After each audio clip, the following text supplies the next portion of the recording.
Today on the Perception and Action podcast, the final episode in my series looking at the contributions of Nikolai Bernstein to our understanding of motor control and motor learning.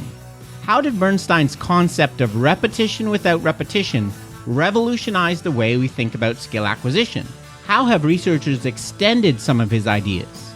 So it's time for a call to action. Hi everyone. This is Rob Gray from Arizona State University and PerceptionAction.com. Welcome to the Perception and Action podcast, where I discuss how psychological research can be applied to improving performance, accelerating skill acquisition, and designing technologies. A couple items I wanted to mention before diving into today's topic. First, for those of you that haven't heard, there are going to be a couple of really exciting events happening on April 6th and 7th of this year. The first conference by a new organization called Movement and Skill Acquisition Ireland, and the first Sport Movement Skill Conference, which will be held in Minnesota and is being organized by Sean Mishka. A really exciting aspect of this is that the two meetings are going to connect via a web conference on the Saturday. I will be giving a presentation at Sean's meeting comparing different methods to promote functional movement variability. I think they're both going to be amazing events that you won't want to miss. I've included links for both in the show notes, and I will be interviewing the organizers on the podcast coming soon. The second thing I wanted to mention was something new I added for Patreon supporters of the podcast, a monthly bonus episode in which I will review some recent articles related to motor learning and skill acquisition. These will be starting this month, so if you're interested, please check out patreon.com/perceptionaction. Now on to the show. Repetition without repetition. 3 little words that forever changed our understanding of motor learning.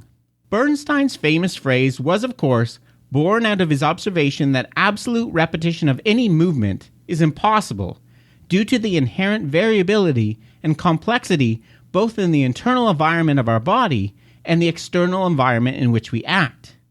Put another way, the same pattern of muscle activity never results in the same exact movement outcome. But there is much more to it than this. For Bernstein, the fundamental fact that we must act under variable environmental conditions was not just noise that must be overcome. It was the force which guides and shapes how we acquire new movement skills. For traditional theories of motor learning, the solution to the variability and complexity in our environment was kind of like a military one. The noise in our environment is beaten into submission through hours and hours of precise, repetitive drills, which serve to establish a deep, specific neural pathway for the movement. When the winds of environmental variability are raging, we can just set our sails with this neural path, trust in our training, and fight through it. For Bernstein, this idea seemed quite illogical. Quote, "It is very wrong to identify the elaboration of a skill with beating a neural path in the brain. The coefficient of efficacy of this method would be outrageously low. For example, to spend thousands of kilogram meters of work on numerous repetitions of a pole vault in order to move a few molecules of the brain that had been blocking the neural path." Unquote. Put another way, our highly plastic brains are designed to make new connections and establish new neural pathways within a matter of minutes or hours. If this was the sole goal of training, why would it take so long for an athlete to acquire a new skill? For Bernstein, there is value in repetition, but just not in the way most people think of it. It's not the same pattern of movement or neural activity that is repeated over and over. As we have established, that is impossible. It is the same goal-directed action or movement outcome, be it shooting a ball through a hoop or pole vaulting, that is repeated. To quote Bernstein, repetitive solutions are also necessary because, in natural conditions, external conditions never repeat themselves. Consequently, it is necessary to gain experience relevant to all various modifications of a task, for the animal not to be confused by future modifications of the task and environmental conditions. End quote. Bernstein's insights completely reconceptualize motor learning, from the idea of mindless drilling on one solution to motor learning as an adaptive, problem-solving process.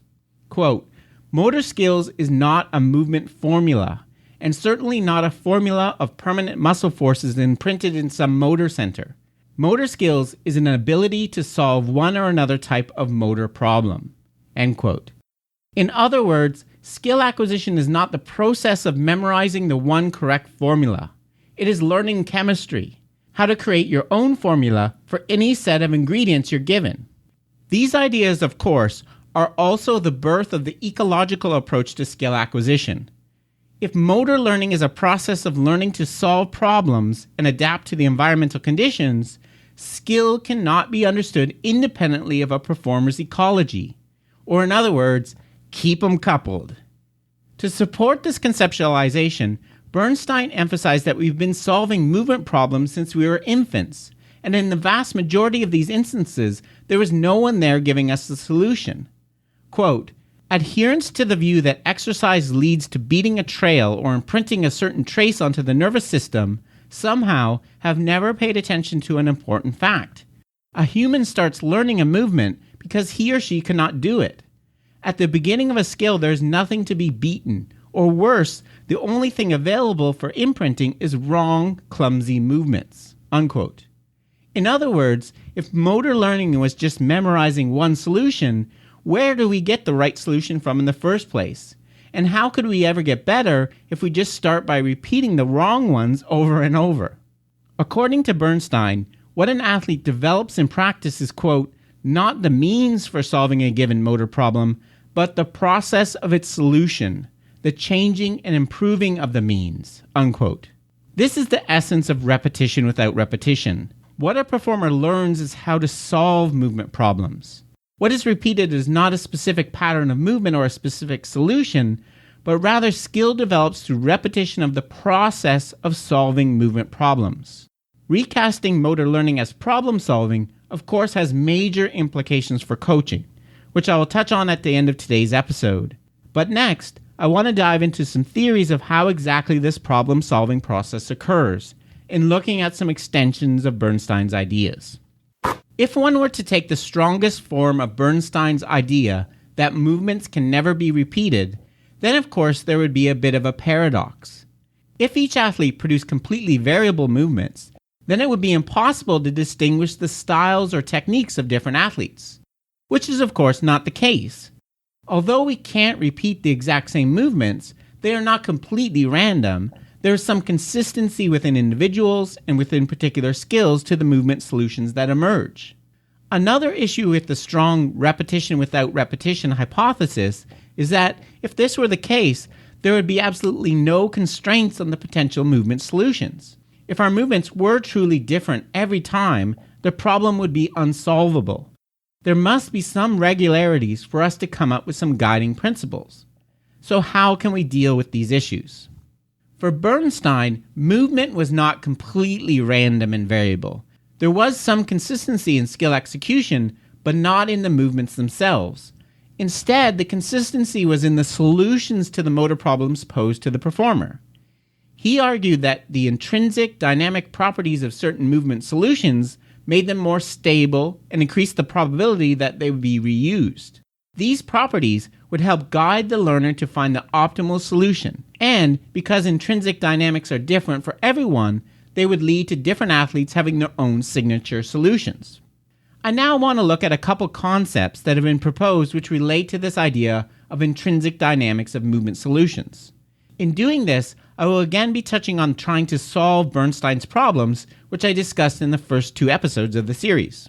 The first of these is the idea of coordinative structures, discussed in the context of the degrees of freedom problem in a 1982 chapter by Tuller, Turvey, and Fitch. If you recall, the essence of the degrees of freedom problem is that there are too many free parameters in our muscles and joints that would have to be specified to produce a complex movement. A coordinative structure, also called a muscle linkage, is a means of solving this. It is a group of muscles spanning several joints which are constrained to act as one functional unit. Referring back to my last episode, this would be the type of functional coupling we would be expecting to see developed in Bernstein's second, freeing stage of motor learning. The simplest type of coordinative structure is having 2 antagonist muscles where the activity in one muscle is met by an equal and opposite force in the other to help achieve balance. The benefit of using a coordinative structure like this is that the controller does not need to specify the force in each muscle. Instead, they are controlled by setting what is called an equation of constraint. In this case, the equation is the sum of the forces must equal 0. Not only does this reduce the degrees of freedom problem from 2 to 1, but it tells the system which type of variability matters and which doesn't. Specifically, you want to work towards keeping the sum of the forces close to 0, but as long as this is true, the force within each muscle is free to vary as much as it likes. This is also sometimes referred to as task space versus null space variability. To hear about an experiment that investigated that, please check out episode 56. So, coordinative structures simplify the complexity of movement by writing an equation of constraint which applies to a set of muscles and joints, thus treating them as a single unit. In essence, this creates an autonomous, self-regulatory mechanism. As long as the constraint is met, the system organizes itself within. In this view, motor learning is discovering the right kinds of constraint over separate parts of the body to achieve the goal action. This also makes the problem of dealing with context-conditioned variability much more tenable. As Bernstein showed in his famous blacksmith example, our movements rarely start on exactly the same trajectory. How might a controller in our head compensate for this? One solution would be to just use the afferent feedback coming in to adjust the muscles on the fly. However, there's a major problem here. It takes time for the signal to get from the muscles back to the brain and time to send a corrective signal back down. Thus, by the time the correction got there, the limb would be in a completely different position such that a different correction would be needed. So, the controller would not only need to correct for the ever-present variability in movement, but also for the delay in transmission of the signals, which can be variable itself. A much more effective solution is to delegate control to a lower level in the system hierarchy, a coordinative structure, by creating an equation of constraint. Returning to the question of movement signatures, a key point that Tuller and colleagues make in their chapter is that for each system, there are a set of coordinative structures that are more stable than others, and are thus more likely to emerge. The example they use is in locomotion.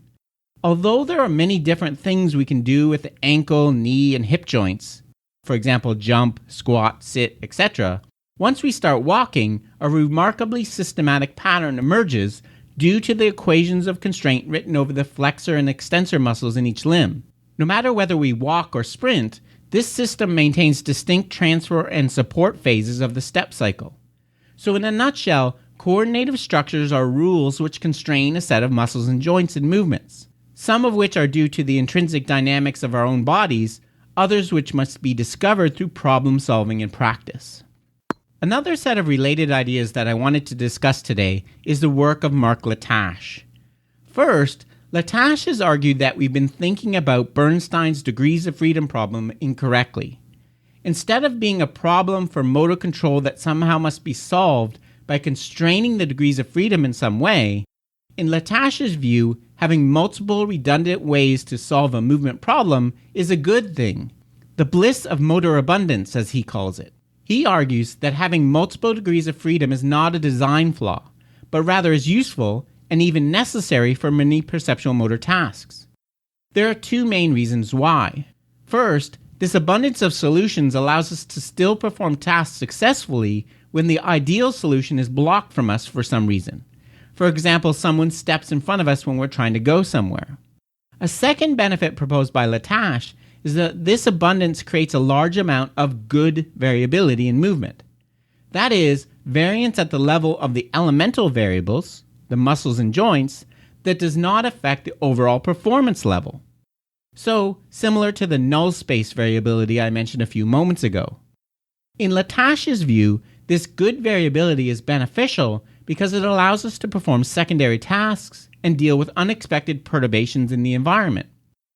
As an example, imagine you're carrying a tray of pints of beer across a room to deliver to your mates. The task of keeping the tray level and preventing the beer from spilling has multiple redundant solutions.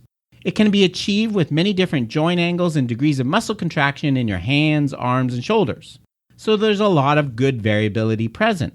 That is, as long as you meet the constraint of keeping the tray supported and level, you're free to move your limbs around quite a bit. This good variability is what allows us to lift the tray above our head when squeezing through a crowd, or open a push-handle door using our elbow. This motor abundance gives us greater ability to adapt to changes in the environmental conditions. So, for Latache, the key in motor learning is developing functional links, or synergies between degrees of freedom, in a manner which increases the amount of good variability. Framing motor control in terms of good and bad variability has led Latache and colleagues to propose the uncontrolled manifold hypothesis for motor control. To understand this idea, imagine that you're given a task of pushing on a force transducer with 2 fingers so that you create exactly 10 newtons of force. Each of your fingers can produce between 0 and 10 newtons of force on their own. The different possible combinations of finger forces can be represented as a state space, with the left finger force on the x-axis and the right finger force on the y-axis, for example. See the show notes for an illustration. With this task, of course, there are multiple redundant solutions. Left finger 5, right finger 5. Left finger 2, right finger 8, etc. and so on. The set of combinations of finger forces that produce a total value of 10 newtons is a subspace within the total space, called the uncontrolled manifold. I'll explain why it's called that in a second. Within our state space diagram, this manifold will be a straight diagonal line. Now that we've set this up, we can think about the 2 different types of variability. Moving along the line of the manifold, for example, changing from the combination of left finger 5, right finger 5, to the combination of left finger 6, right finger 4, is good variability, because it does not influence the performance outcome.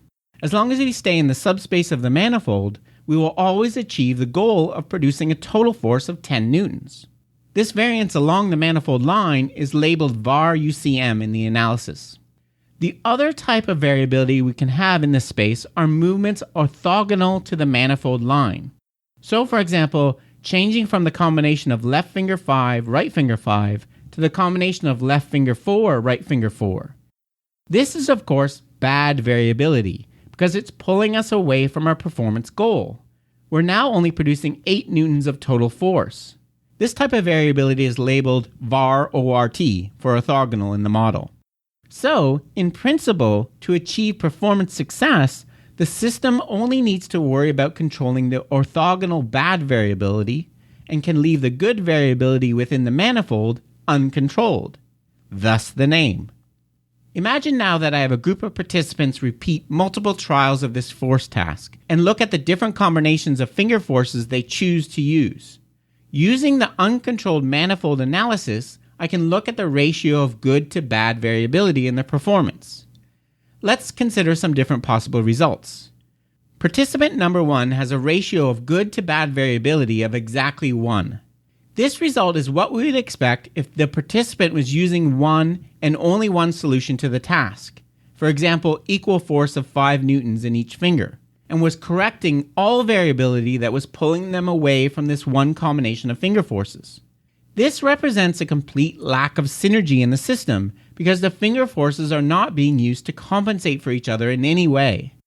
The participant is squashing all variability instead of taking advantage of the motor abundance. This outcome is, of course, what we'd also expect for a performer that was instructed in the traditional manner of trying to achieve the ideal movement solution through repetition. While it can lead to performance success, it is completely inflexible to any perturbation. For example, this solution would fail if the performer was suddenly asked to perform another task with one hand. Now, let's consider participant 2's results. For them, imagine that the outcome was a ratio of good to bad variability greater than 1. Or in other words, there's less bad variability than good variability. This outcome would occur if the system worked hard to reduce any variability that was pulling them away from their task goal, while leaving the good variability relatively uncontrolled. Now, we have synergy, because the system is allowing for compensation between the forces in the 2 fingers. Imagine both of the participants started with equal forces of 5 newtons in the 2 fingers. If the force in the right finger started to go up, participant 1 only has one solution: actively try to decrease it, while participant 2 has an additional way to solve this: just let the force in the other finger compensate by decreasing. This makes participant 2's solution much more robust and flexible. Finally, In this analysis, the higher the ratio of good to bad variability, the greater the synergy in the system.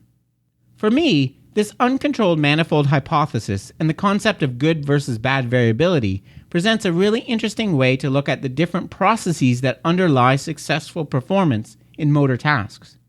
In future episodes, I will review some studies that have tried to tease apart good and bad variability. I've started to apply some of these ideas in my baseball research, although scaling up this type of analysis from the simple force example I just described to a more complex task like hitting or throwing a ball is not easy. So, that's it for my series on the work of Nikolai Bernstein. I don't think it can be overstated how important his ideas were to the field. He truly revolutionized our way of thinking about motor control and motor learning.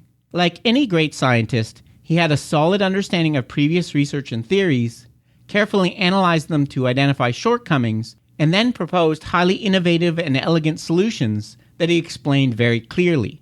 For those that are interested in hearing more about his work, I highly recommend you pick up a copy of Dexterity and Its Development.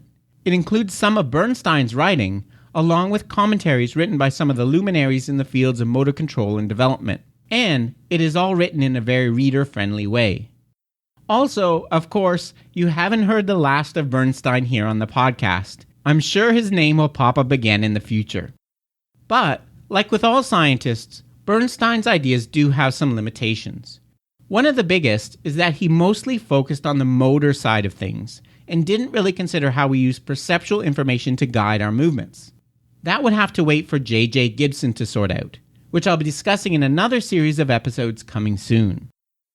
As far as take-home messages for coaches go, I think they're pretty clear.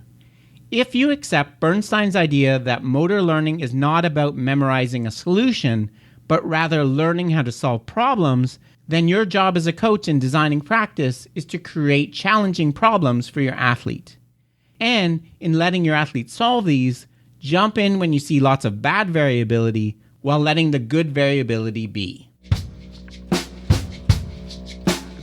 Okay, that's it for today's episode. Remember, you can contact me at robgray@asu.edu or on Twitter @ShakyWeights. To find out more about the podcast, please check out perceptionaction.com. Finally, to support the podcast and receive bonus materials, including the extra monthly episode I mentioned earlier, please head over to patreon.com/perceptionaction. This is Rob Gray from ASU. Cheers for now, and keep 'em coupled.